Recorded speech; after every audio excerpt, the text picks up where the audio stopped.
We've taken a look the last couple of weeks at those moments in which Jesus revealed himself, physically saw people after his resurrection. And over a month period of time plus 40 days or so, Jesus saw physically over 500 people. So there were over 500 witnesses to the resurrection afterwards, which helps us understand how it took off and caught fire so fast.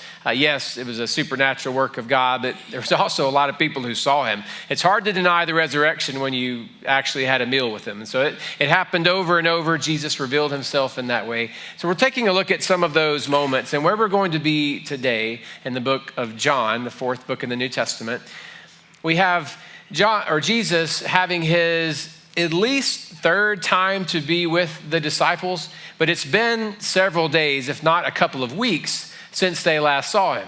So they saw Jesus, then he vanished almost, but then they saw him again, then he was gone. And now this is another time that we're going to find when Jesus saw the disciples. But after that second time, there was a period in between where they did not see Jesus. And because he had been their identity for the last 3 years, there was a lot of confusion over what do we do now? Now that we're not disciples anymore, and granted, we'll see how that's not the case, but their job as a disciple to follow Jesus, to hear what he said, to do what he did, now that that was over, there was some question about what was going to happen next. And John tells us that Peter went to the other disciples, at least a handful of them, and said, I'm going fishing. We have the quote there in John 21, I'm going fishing.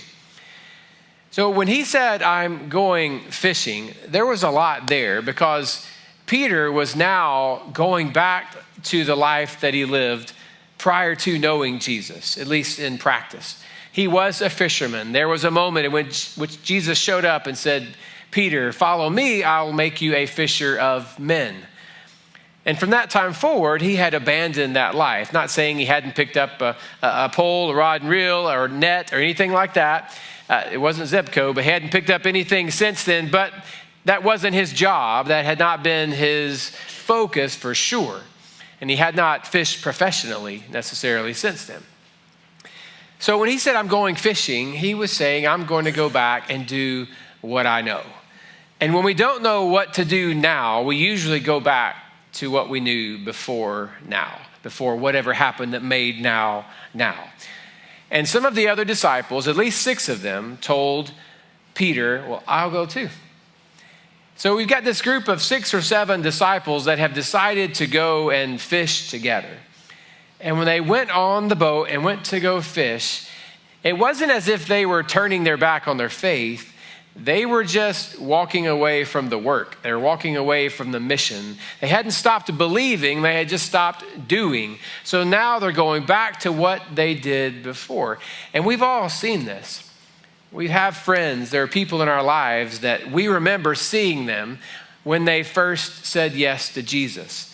And there was this joy, there was this glow. And after the first service this morning, we're able to see these baptisms and just seeing the look of clarity and passion and joy and emotion on the eyes of those faces. It's priceless because I know that feeling and I was there and I had that experience and I know that. And just watching the families all celebrate and the joy there and that I'm going to do this and I'm going to do that. My brother doesn't know Jesus, and so pray that he'll follow me in this way. I'm going to leave my home. I'm going to follow Jesus, and I'm going to make a difference here. My workplace will never be the same. I'm going to have all of these thoughts and dreams. And then we've also seen those same people after some time goes on, and the disappointment sets in, the discouragement sets in, the fear and the shame and the failure, and the promises to God that we broke, and on, and just fatigue. And that goes away. And in some instances, we've seen people go back to the way they were before. Maybe not morally to that extent, but just that sense of, hey, it's another day, moving on, just glad to be alive, pressing on. That joy, that fire, that passion, that purpose, the direction, it's gone. Over time, it's faded. And we have Peter and James and John, and at least Thomas and Nathaniel and a few other disciples in this boat, and they're fishing. But there's not a sense of, wow, what's going to happen next? There's a sense of, what do we do? So you've got disappointment and discouragement and frustration and fatigue that are all setting in. They're directionless, they're purposeless, and a little numb. And to make matters worse, they fish all night and they catch nothing. And then we find in John chapter 21, verse 4, at dawn, Jesus was standing on the beach, but the disciples couldn't see who he was. He called out, "Men, have you caught any fish?" There could not be a more discouraging question that Jesus could have asked in that moment than, "Men, have you caught any fish?"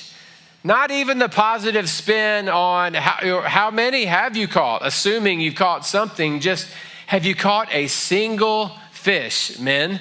The answer was no, we have not caught anything at all. And we find that in verse 6. It says, "No," they replied, or probably a very sharp nope. That would be the way I would reply. But then he said, "Throw out your net on the right side of the boat and you'll get some." So they did, and they couldn't haul in the net because there were so many fish in it.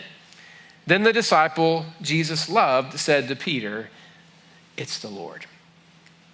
And this is probably my favorite memory in the story, my favorite imagination kind of moment in the story.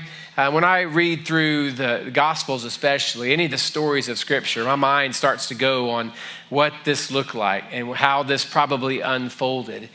And just the idea of those men having that discouragement, having to yell back to the stranger on the shore, "No, we haven't caught anything. Thanks for caring and thanks for asking." And then to get unsolicited advice from the guy on the shore, "Hey, why don't you try the other side of the boat?" As if that would be the answer. They go ahead and do that, eye rolls and all of a sudden fish are flocking to that net. And I just envision and picture John looking up and having a little bit of a smirk, like, "Oh yeah, it's him. It's the Lord. We've been here before. We know this. We know what it is to be discouraged and frustrated, and then boom, there's a thing that we don't know. That's him." And then Peter started doing Peter things. In verse 7, it says, "Simon Peter heard that it was the Lord. He put on his tunic, for he had stripped for work." Stop. Anyway, quit it. He jumped into the water and headed to the shore. The others stayed with the boat and pulled the loaded net to the shore, for they were only about 100 yards from the shore. When they got there, they found breakfast waiting for them, fish cooking over a charcoal fire and some bread. Peter, the disciple Peter, was always a ready, fire, aim kind of guy. That was the way he lived his life. And in this moment, he couldn't wait on this slow boat to make it to shore. So he puts back on his clothes that he had taken off as he was fishing, puts on his clothes, and he jumps overboard and he swims 100 yards to the shore. He gets there and Jesus says, "Do you want to bring some fish to cook?" He turns around. By this time, the boat has hit the shore, and he goes back into the water, climbs onto the boat, grabs the net, and he pulls in what John says is a net load of 153 large fish that he brings in, and then he's beginning to bring the food over to the fire. Now, something we need to remember here. As we watch Peter in our minds, just scurrying around, busy, doing, working. Peter was the disciple that was perhaps closest to Jesus, relationally speaking. Not that he loved or favored him over the other 11, but he had a different kind of relationship with Peter.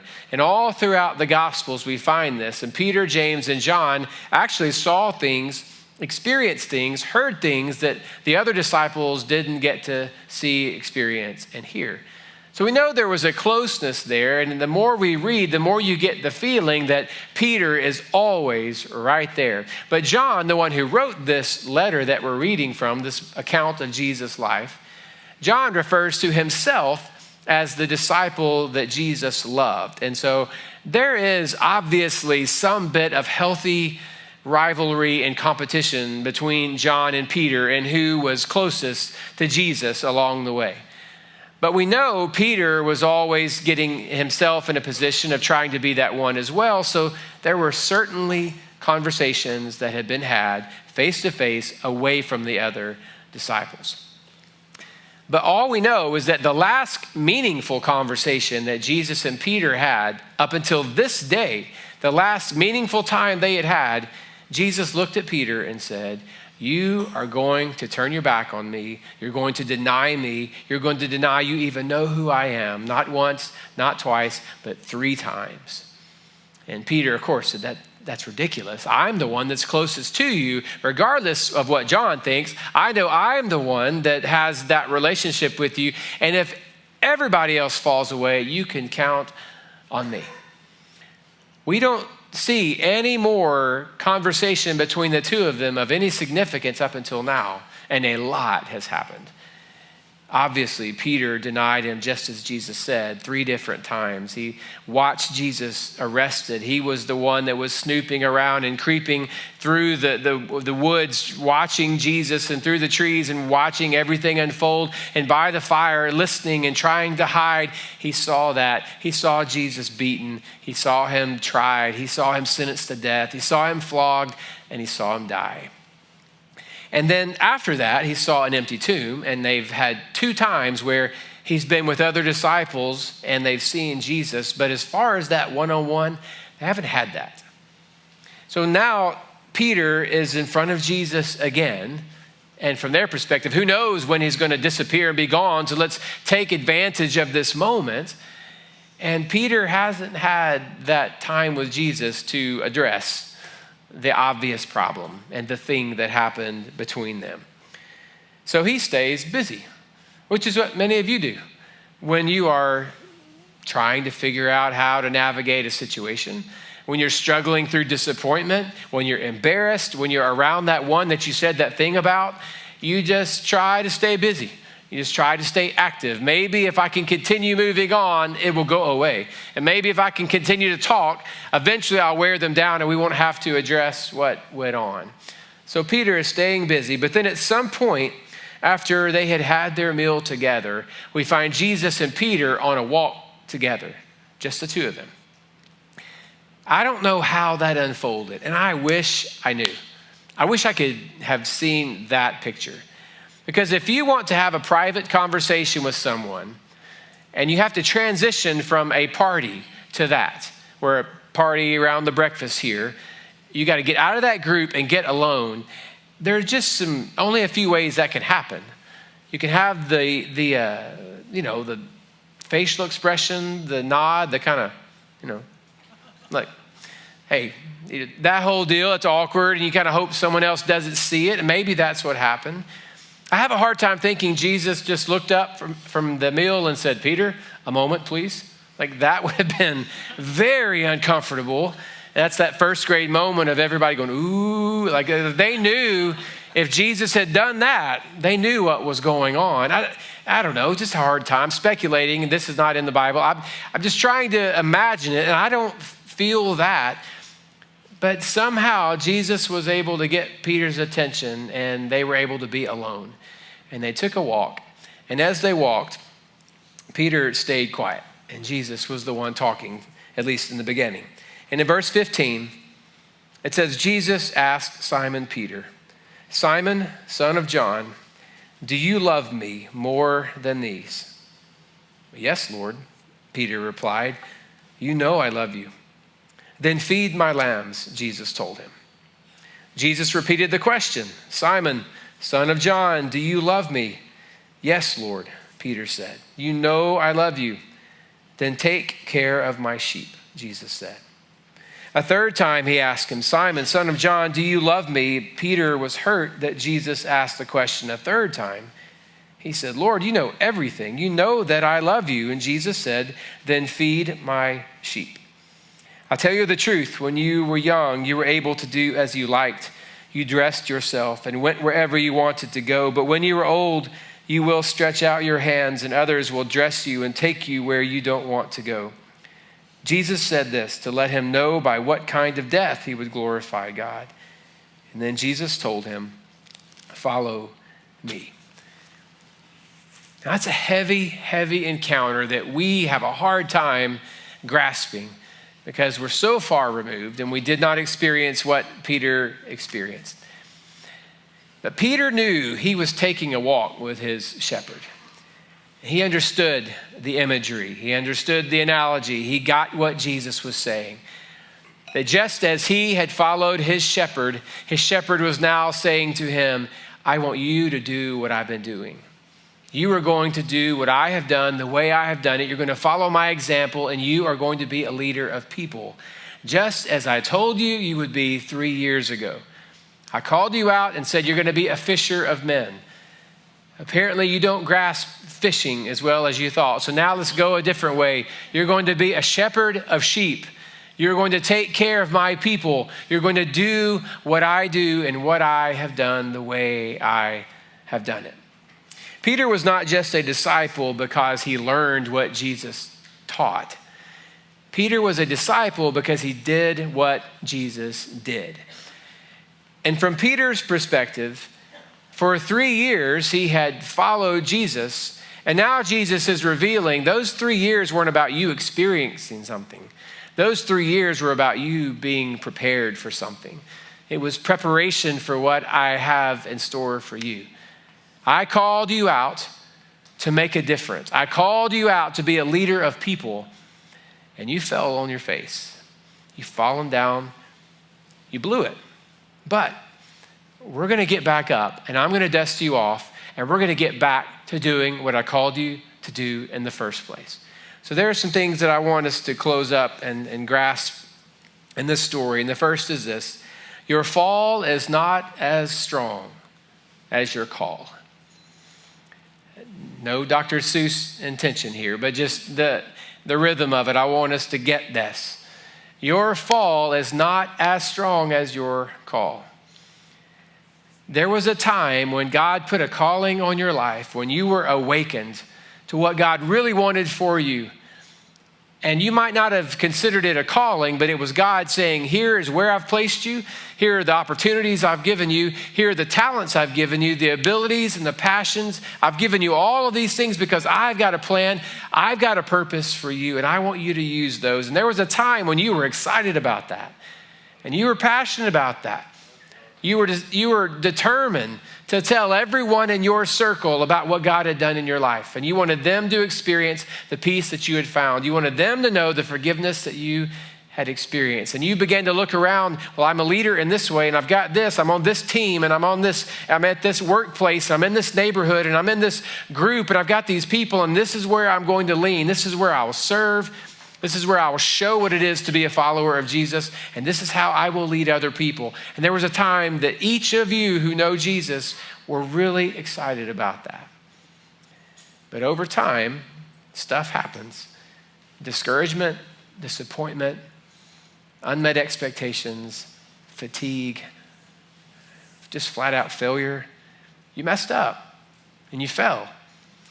But Jesus is reminding Peter here what I think we need to be reminded of, that your fall is not nearly as strong as you think it is. You have not fallen so far, and you have not hit the ground so hard that God can't raise you back up and do the thing that he originally set you apart to do.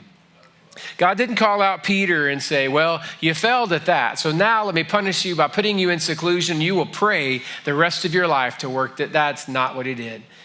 He said, Peter, you're a mess. You're wild. You're unpredictable. You're rebellious, and you're not very smart, but I made you that way, and I want to raise you back up to use those same characteristics to change the world, just like I told you 3 years ago. Yes, you messed up, but your fall is not nearly as strong as your call. This thing is still on you, and it's time for you to begin again. Secondly, and this is tough for Peter, and it's tough for many of us, you can't heal if you can't be still. Stillness was difficult for Peter. Being quiet was hard for Peter. And many of you know this. It's your defense mechanism that you have perfected over the years. When things fall apart, you get busier. When things fall apart, you get louder. When things fall apart, you talk more, you post more, you type more, you do more. Things get out of control and you want to stay involved in something because you don't want to be still. But if you can't be still, you can't heal. Peter needed this moment where Jesus took him aside and said, Peter, stop talking, stop doing, put the net down, put the fish down. No, I don't need you to do me any favors. Just walk with me. Because we need to handle this and we need to deal with what happened. That's not who you are, I understand it, but that's what you did. And let's work through this together. And that was so difficult for a guy named Peter, for a guy like Peter rather, just to be quiet, to be still and allow God to do his work. And as much as you don't want it, there may be times where you just have to step away and say, God, I'm turning all this stuff off and I'm going to be with you. And I want to share with you what's going on. I want to tell you why I think it happened. And then I want to receive your mercy for this.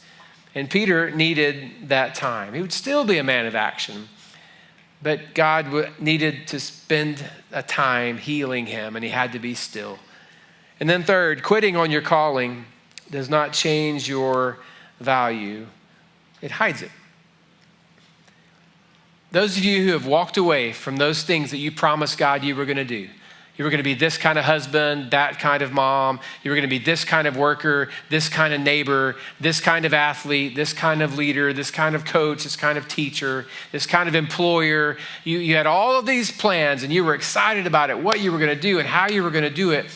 Those of you who have walked away from that, God doesn't love you any less. He's not angry with you. He's not so frustrated with you the way you think he is. And he doesn't see you any less. But I would venture to say you think of yourself as less. And I'm not a prophet, but I have a pretty confident feeling that I know what life would have been like for Peter if he had never had this time with Jesus. He would have spent the rest of his life in desperation and frustration, discouragement, disagreeable for no apparent reason with most of the people around him. A lot of arrogance and fake confidence because he's just trying to make the best with what's left. He would have never made the difference that he made because he would not have seen his value. And some of you have lost sight of how valuable and worthwhile of a person you are that God has created because you just stopped. You quit on your calling. You quit on all those things that you said you were going to be. And as a result, you've lost sight of your value. And when Jesus walked with Peter, it was his way of saying, Peter, I still love you. You're still the rock. I still changed your name. I gave you that nickname and I'm still leaning on that. You're still this guy, but you got to wake up, man. You got to know that I'm not finished with you, but if you're just going to sit here and do nothing, you're going to lose sight of the calling that I've placed on you. So it didn't change your value. It didn't change Peter's value. It just certainly affected the way he saw himself. And maybe it was the heaviness of all of this that led us to the end of this story. In John chapter 21, verse 20, they're walking, they're processing. Peter is probably pretty quiet at this point. Jesus has just revealed, not only do I want you to do these things, but you're going to lose your life for me eventually. That's heavy stuff.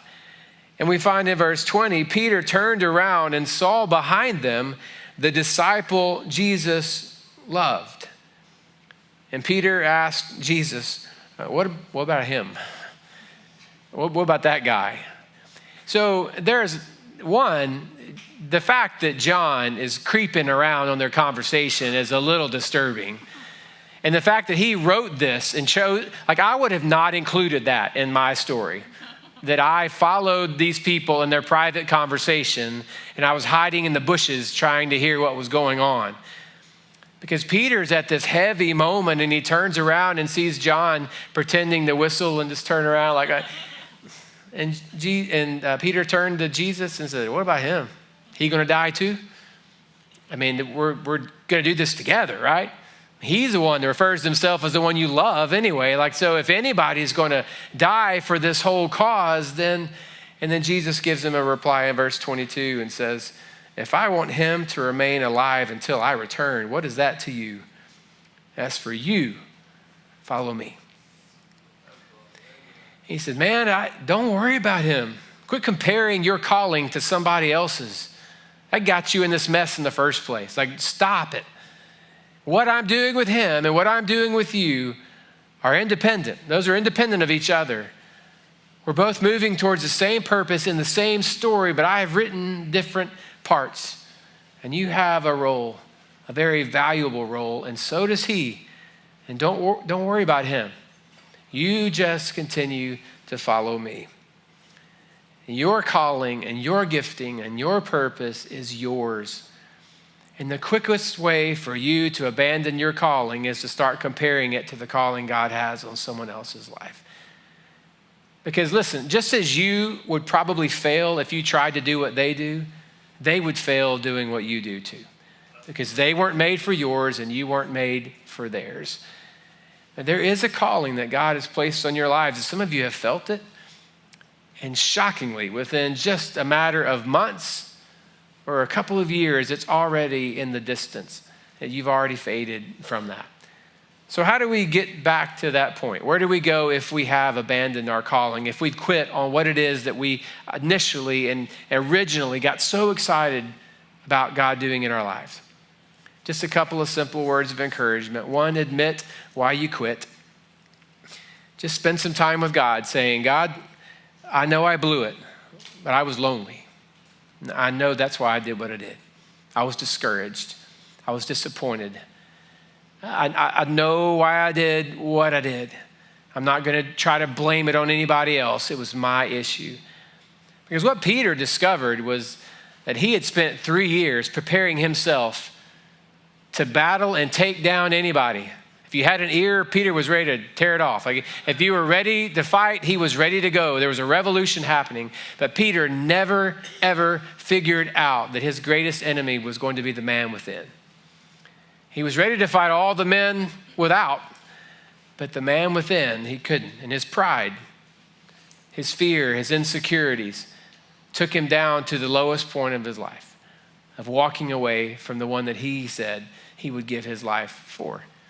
And you just got to know why you quit.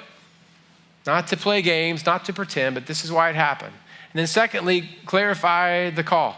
Like, okay, what is it that I'm really going to do? What did I tell you I was going to do? What did you put on my heart to do? If it was to just simply to be a godly person at home and at work, and to make sure that my character matched what I knew Scripture taught. Like, even if that was it. Or maybe it was something brand new, was to create something from nothing, to allow God to let you start something, an initiative, or be a different kind of leader, a different kind of employer, a different kind of job, a different kind of coach, whatever it was. Just clarify it. Even share it with someone else to say, this is what God's laid on my heart. And with your accountability and with your encouragement, I'm moving forward. And then lastly, just get back to work. Just do it. Say, well, I need a little more. I got details, and I'm a detail-oriented person, and I've just stop it already. Did you get the details that Jesus gave Peter? He said, would you feed my lambs? And I'm sure Peter got a little bit of it, but like, okay, but let's flesh that out a little bit. Oh, okay, well, just take care of my sheep. Okay, but let's a little more, please. Well, why don't you feed my sheep? I get it, but then Jesus said, follow me. In other words, don't quit trying to make excuses and make this thing harder than it is. You are a city on a hill. You are a world-changing, life-changing, born-again, resurrected child of God with purpose and direction. Now do something. Just stop it already with the excuses and the I fail and I messed up and I'm a failure, and just quit. Take my hand, stand back up, and get back to work. Because your fall is not nearly as strong as your call. You were created on purpose. And I don't know why many of you left your calling. I'm not saying you left Jesus, but you left your calling. You got frustrated, discouraged, you're tired, you didn't have the encouragement that you thought, you took a step of faith and no one was there to say, great job, and you just kind of walked away. Whatever the reason is, a frustration, a disappointment, an addiction. They're all powerful things, but get back to work. If God can raise the dead, if God can show up on the shore, if God can fish from a distance, God can bring you back to your calling.